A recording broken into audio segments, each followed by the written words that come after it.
अस्सलाम वालेकुम दोस्तों, मैं आपका एडवोकेट तैमूर हुसैन बहरानी। आज हमारे लेक्चर का जो टॉपिक है वो है difference between decree, order and judgment. Civil procedure code 1908।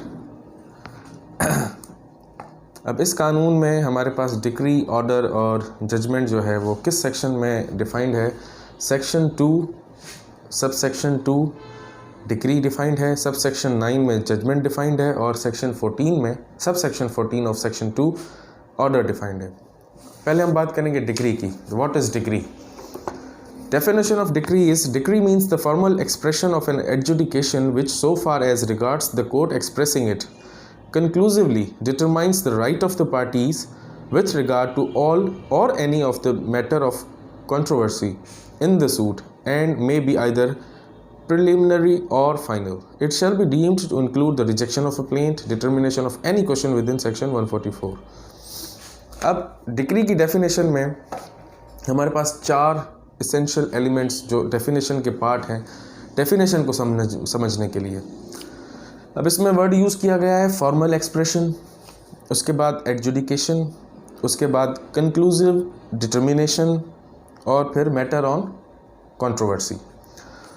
Formal expression क्या चीज़ है? Formal expression of the court हमेशा रिटन में होता है, साइंड बाय जज एंड सील्ड बाय द जज with the stamp of that court, seal of that court. उसके बाद आ जाता है एडजुडिकेशन। एडजुडिकेशन का मतलब है कि जहाँ पे जुडिशल माइंड अप्लाई किया जाए। एडजुडिकेशन ऑफ राइट यानी जो केस दाखिल करने वाला, सूट दाखिल करने वाला, इंस्टीट्यूट करने वाला मुद्दई है, प्लेंटिफ है, और जो डिफेंडेंट है उसमें, उन दोनों के राइट्स डिटरमाइन करना कोर्ट का जो काम है उसे एडजुडिकेशन कहते हैं। उसके बाद conclusive determination of the right यानी हतमी फैसला देना कि ये राइट इस बंदे का है, तो उसे कहते हैं conclusive determination. Matter on controversy, जाहिर सी बात है कोई भी सूट दाखिल होता है, फॉर एग्जांपल एक पार्टी क्लेम करती है कि हमारे 5 लाख 10 लाख इस बंदे के पास हैं, दूसरी पार्टी जो डिफेंडेंट है वो ये प्ली उठाएगी कि ये हमें नहीं देने, वो डिनाई करेगी। That is called controversy. यानी जिस एक चीज़ में दो मुख्तलिफ बंदों का तजाद आ जाए उसे कहेंगे conflict of opinion, matter of controversy. उसके बाद आ जाते हैं ऑर्डर में। ऑर्डर के अंदर भी formal expression of any decision other than decree. Order की मीनिंग डेफिनेशन क्या है? Order means the formal expression of any decision of civil code which is not a decree. अब इसमें एक और जुमला हमारे पास फॉलो किया जाता है कि all the decrees are orders but all the orders are not decrease.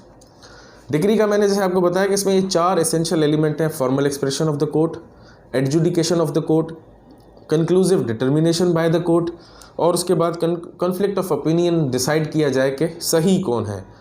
ये सारी चीज़ें शामिल होती हैं डिक्री में। ऑर्डर इज़ जस्ट यानी फॉर एग्जांपल केस इंस्टीट्यूट किया गया, दाखिल हुआ, प्लेंटिफ पेश हुआ, या कोई फॉर एग्जांपल गवाह पेश हुआ, या उस दिन हड़ताल थी, यानी जो भी कार्रवाई उस दिन कोर्ट में हुई वो ऑर्डर शीट में लिखी जाएगी। उसमें कोई हतमी फ़ैसला, कोई एडजुडिकेशन, कोई डिटर्मिनेशन ऑफ राइट कुछ भी नहीं हुआ, तो ये डिक्री नहीं कहलाएगी, ये ऑर्डर कहलाएगा। इसी तरह से यानी डिक्री में, और डिक्री हमेशा फॉलो करती है जजमेंट को, और जजमेंट के जो ग्राउंड्स होते हैं वो डिक्री के ग्राउंड्स होते हैं। Detail decision of the court given with the grounds of decree. Judgment का है सेक्शन 2 का सब सेक्शन 9। जजमेंट की मीनिंग क्या है? Judgement is statement given by the जज of the grounds of decree और ऑर्डर, यानी डिटेल जजमेंट, पूरा केस इंस्टीट्यूट होने से लेके इख्तिताम तक जो जो चीज़ें उसमें अमल में लाई गई। जजमेंट के एसेंशियल एलिमेंट्स या इंग्रेडिएंट्स क्या होते हैं? जजमेंट स्टार्ट हुई, बताया गया कि ये प्लेंटिफ था, उसके बाद बताया जाएगा कि ये जो अपना मसला है, प्लेंट है, जिस मसले पे किया गया दाखिल, उस मसले को इशू यानी डिफेंडेंट की बात आएगी, उसका जो रिटन स्टेटमेंट है वो उस पर डिस्कस किया जाएगा। फिर जो मुद्दई है और जो डिफेंडेंट है, प्लेंटिफ और डिफेंडेंट, उसके बाद इनके मसले पे इश्यूज़ फ्रेम किए जाएंगे। लेट्स से 4 इश्यूज़ फ्रेम किए गए, क्या जो ये मसला लेकर है इस पे 4 इश्यूज़ फ्रेम किए गए। उन इश्यूज़ पे पॉइंट्स ऑफ डिटर्मिनेशन जो है जज साहिबान अपने पेश करते हैं कि इसमें ये चीज़ें, ये गवाह चलाए गए, और उसके बाद at the end of the day finally court ने ये डिसाइड किया कि ये राइट इसका है और इस बंदे को दिया जाए। इस तरह से अच्छा, स्टे ऑर्डर की हम बात करेंगे। Stay order it is an order, it is not an decree.